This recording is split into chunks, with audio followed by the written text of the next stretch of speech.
What's up, everybody, and welcome to Ask Devin Anything. This is the show where you get to do just exactly that. We are so excited with the amount of questions and content that comes in from all over the place, from social media to in-person events to Q&As that I do when I'm out at our gyms. If you're new to the podcast, this is Ask Devin Anything is a series on the Burn Bootcamp podcast that Morgan and I host, and welcome. We're glad that you're here, and the purpose of this podcast is to do the mental reps, is to take ourselves outside of the four walls of the gym, talk about how to be more efficient and more effective and more optimized in the gym as well, and chase that performance goal that we're all after. But right here, between the four walls, that's where it really counts. And so today, I have two questions I wanted to cover so we have like 360 listening approach. We keep our ears open, and whenever I see something that's like a common theme, I want to bring it here and I want to just talk about it, and we want to put those mental reps in. And so what we're going to talk about, we had two questions today. All right, two questions. The first one is, what's your most embarrassing moment? So I'm going to Maybe I won't, because I have done this question before, so I won't do most embarrassing moment, but I'll do or is it embarrassing moment. And then also, I want to talk about leadership today, because some of the questions that I'm getting around career path, around entrepreneurship, around leadership, around being a good boss, leader, role model at work, at home. These are all skills. These are all things that can be taught. You're not just born with the leadership body, or leadership bones rather, in your body. You're not just born that way. Okay, this is a skill that, in a decision that you make to go out and to go acquire those skills. And so we did a workshop here at HQ not too long ago, 3 weeks ago. We had a whole leadership week here at Burn Bootcamp where we were pouring into our people. So many companies will get going so fast, get out ahead of their skis, and forget that they are not building businesses. They are building people, and people build businesses. People build businesses, okay? So leading yourself is where I'm going to start with this, but I want to be fun. I want to be fun, and I want to always talk about like serious stuff, because I have a fun side of my personality. I don't think a lot of people get to see, because I'm very serious when I'm in the gym. Well, because that's a serious setting, and I have fun, but it's more in like I'm gonna make you do something you've never done before today type intense fun, which arguably is my perspective of fun, and some of you, that's your perspective of like something that is a sick and twisted experience that you somehow weirdly end up liking, and you never really liked exercise before, but for some reason you like it because you're here. Well, I think part of that is what we're about to talk about. So Zay, I was about to tell them my embarrassing moment off camera. What was it again? The one I was starting to talk about, and you remember? I started to go into it.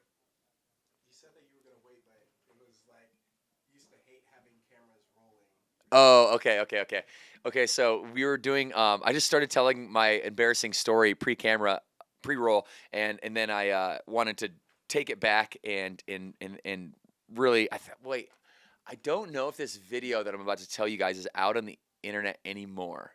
We gotta figure that out, Zay, if this video's on the internet. But anyways, one of my most, I would call it embarrassing, but one of the moments that I look back on and I'm like, man, you've come a long way.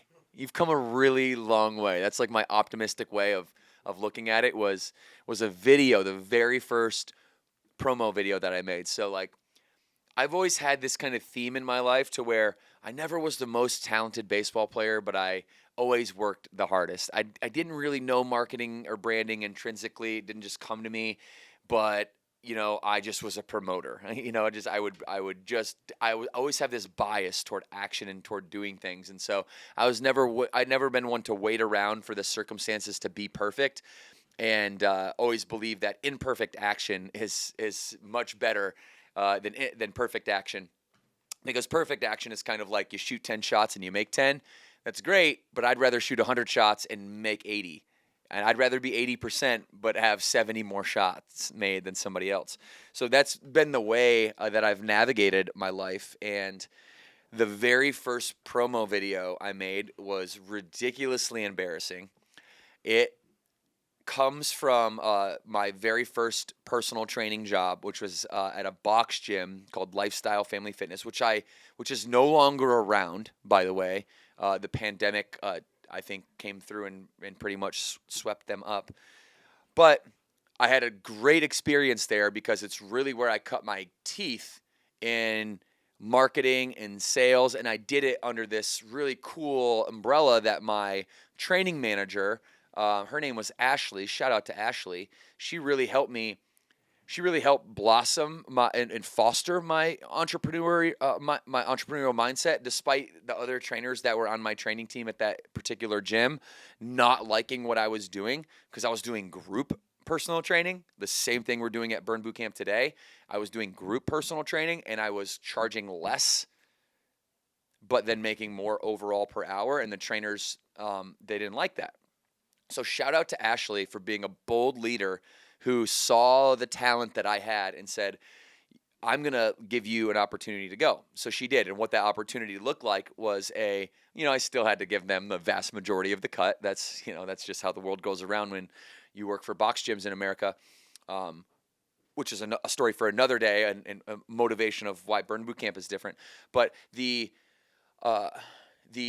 space that I had to be able to exercise this tendency was really intricate in terms of, it was a really important piece of the puzzle in terms of what I'm doing today. This was the seeds of it, okay? And so I basically asked Ashley, I was like, hey, can I make a new program here?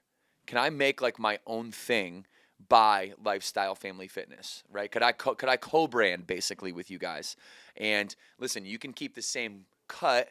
I just want to make sure that I'm doing my job to maximize the impact that I have in this community, and the dollars per hour, the profit that I could make and I could help the gym make by helping the community. So it's a win-win-win. I make more money, you make more money, the community gets healthy. I would always believe that an individual workout, in like one-on-one personal training, I'd always had an intuition that was kind of dead.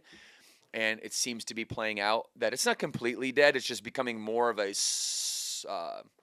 specificity. So like if you're training in sport, or let's say you have like a 12 week something that you would want to do, like personal trainers are still obviously really great for that.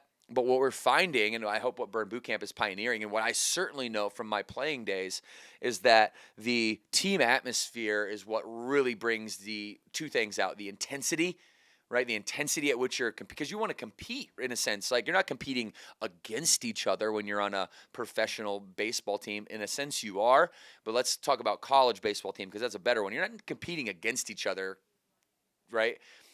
Other than who gets that starting job. You're all trying to get better, right? Cheer each other on, cheer the starter on, but if you're the backup, you're trying to make sure that not only are you being a good teammate and cheering them on, but you're also trying to kick their ass at the same time, right? And there's this healthy competition that really drives up the standard of the collective team, and that innately or intrinsically rather holds accountability at the forefront of that community.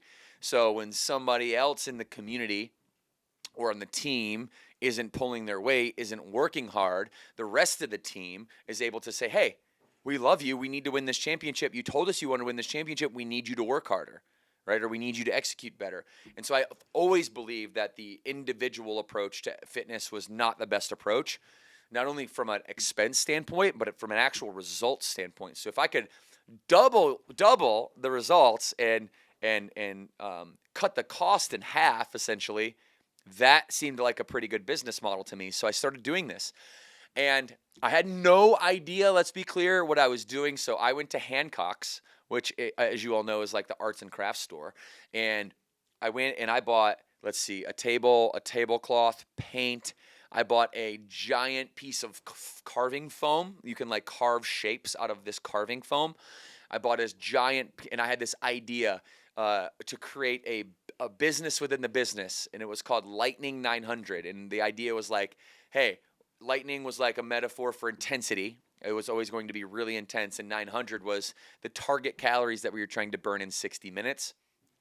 Probably since shed that ideology of wanting to like target a certain calorie burn, but that was the culture back then, and I was just getting started and trying to fall in line with the culture and figure out what the hell I was getting into and what I was trying to do. So I was looking out there and kind of emulating what other people were doing, and that was what was going on. People were all about, in 2010 and 11 and 12, they were all about burn calories, maximize your calorie burn, etc.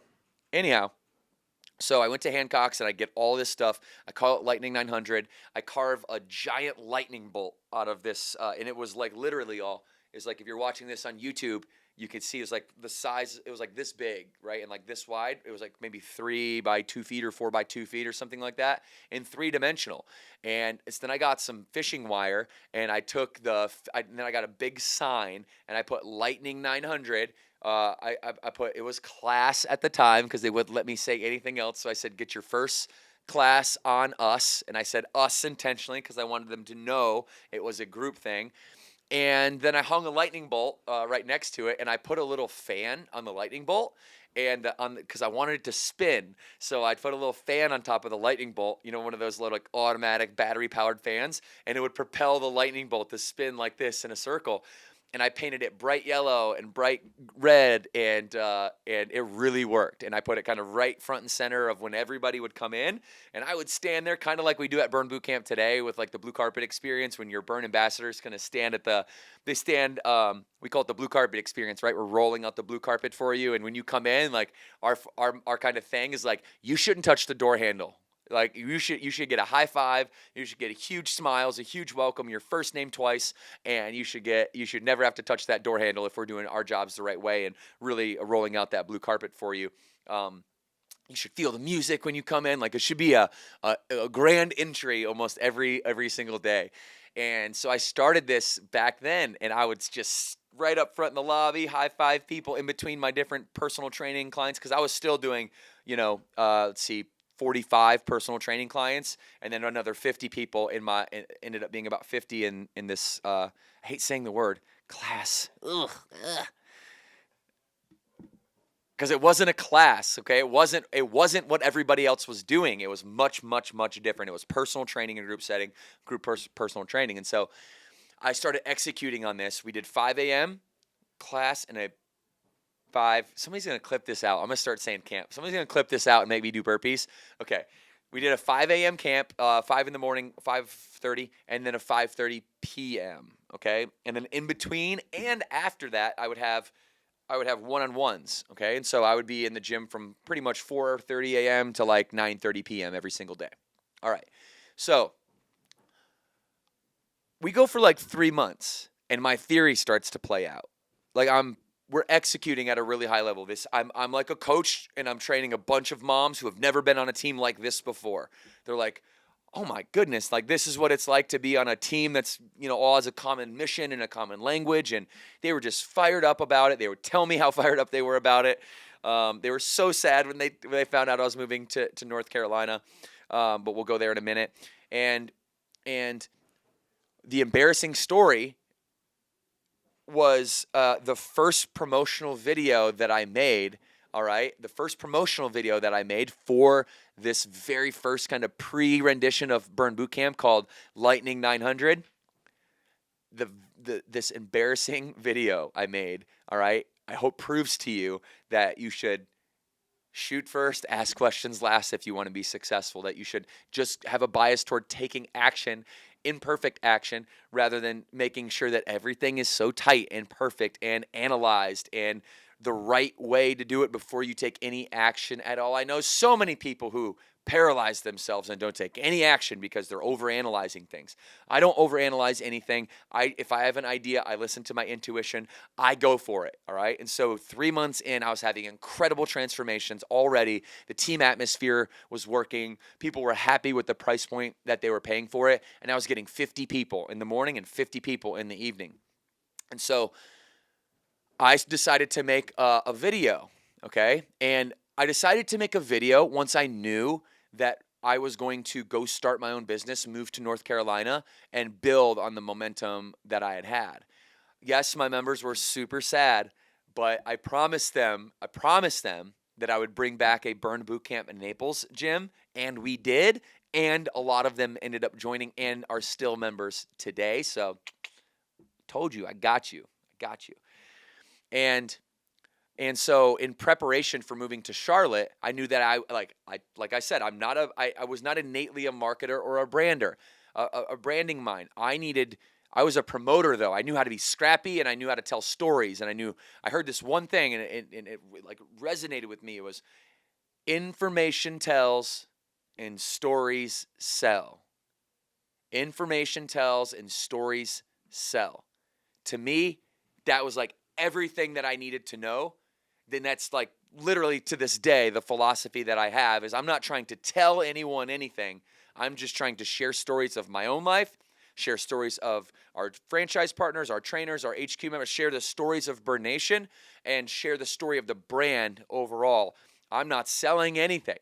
The story sells itself. And so I knew this early on, and this video was the first rendition. So we moved to Charlotte, okay?